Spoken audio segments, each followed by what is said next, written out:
Okay, let me tell y'all what just happened. I ran out to go get me a hot drink. And I was in this parking lot, just sitting there for a second. And this man was in the parking lot showing a sign. So the first part of the sign said, disabled, unable to work. So I didn't, think too much of it. So then he was going around from like in front of each car to each car. So when he got to my vehicle, he held the sign up so I could read it. And it said, disabled, unable to work. Anything would help. So I put my window down and he came up with his hand out. And I said, you receive disabled benefits from the state? And he said, excuse me? I said, your sign says you're disabled and that you're unable to work. I said, so did the state mandate that? I said, if they did, there's a financial contribution that goes along with it. And he gave me the nastiest, meanest, rudest look ever. And so we sat there looking at each other probably for about 4 to 5 seconds. And he said, were you going to bless me with something? I said, I ask you a question. Did the state declare you as a disabled person that cannot work? You know what he said to me? He said, frankly, that's none of your business. I said, well, frankly, I don't give a damn either way. Your ass out here asking people that may work or have money for their money, but you got a sign up that clearly says that you're disabled and you're unable to work. I said, if this is not some sort of hustle or a gimmick, I said, you are walking just fine. You look completely normal. If the state has declared you as unable to work, you get disability from the state. Period. He snatched his sign down and like closed it. It was on a big cardboard.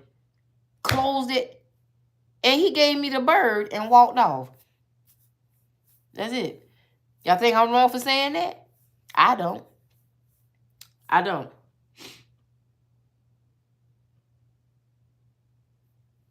I don't. I think these homeless situations, I'm starting to kind of wonder.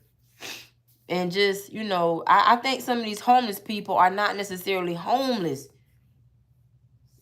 I think I don't think these people are just homeless. I just don't. I could be wrong, but especially in that situation. Excuse me. Yep. Nope, I'm not doing it. And then, while I have y'all in here, I've been under the weather, child. Back behind these scenes, trying to get myself better. So I was checking my emails. And I'm going to tell you, if you ever sent me an email and you wonder why I don't respond, if I don't respond, or you wonder why it takes me a long time to get to your email, this is why. This person sent me an email from Miss Snapper. She said, thank you. I will continue to do it. His D is small. You can have him. This person has been sending me emails for a few years about a guy. She always insults him sexually. And I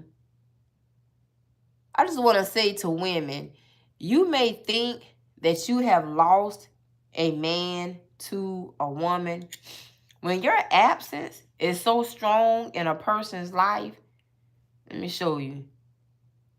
When your absence is so strong in a person's life and they have to stalk you, harass you, and seeing you ish like this right here, it's something that your absence does to intimidate people.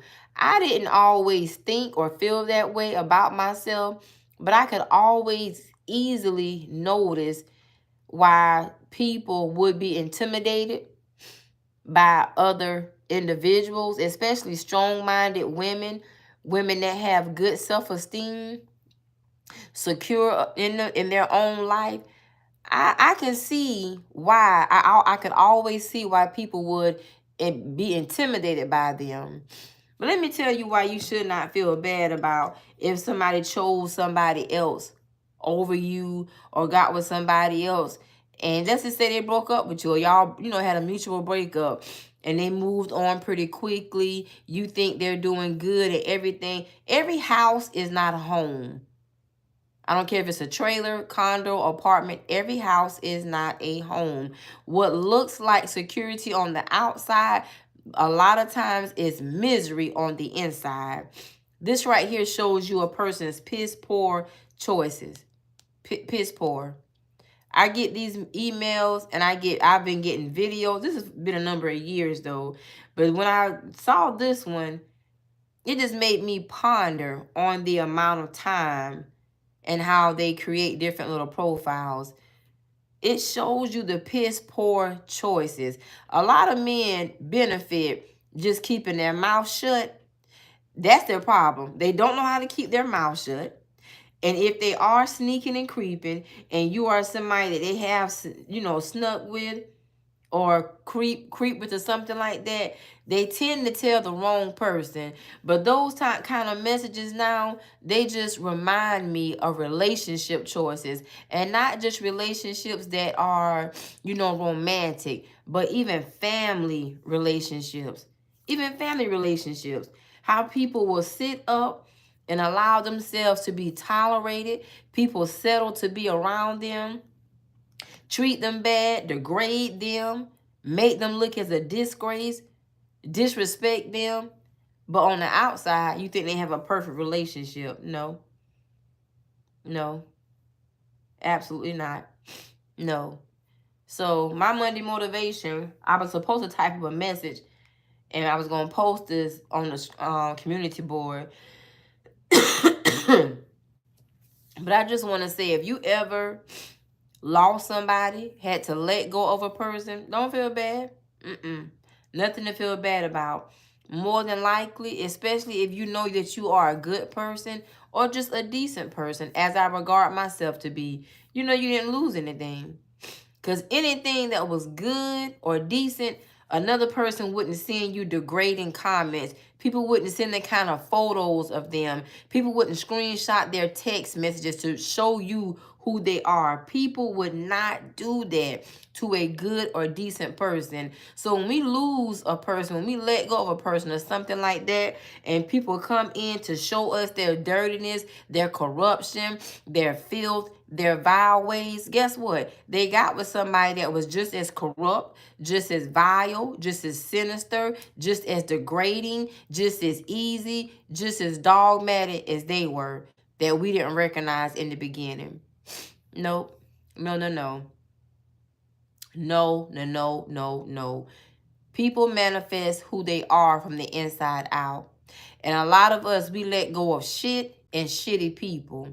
And although in that moment, in that season, that we might have cared, might have been in love, might have genuinely wanted that person, time will help you realize and truly reveal who the person is to you, and likely to many other people.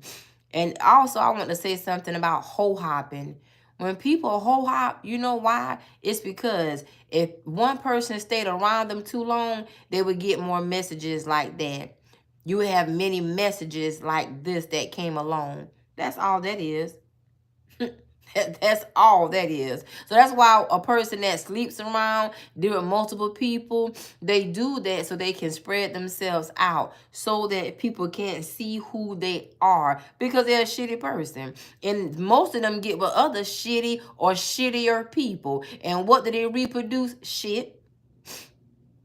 Then their ex or their estranged person in their life, their new person becomes a stalker to you, a harasser to you, and let you know how much they hate the person's sex.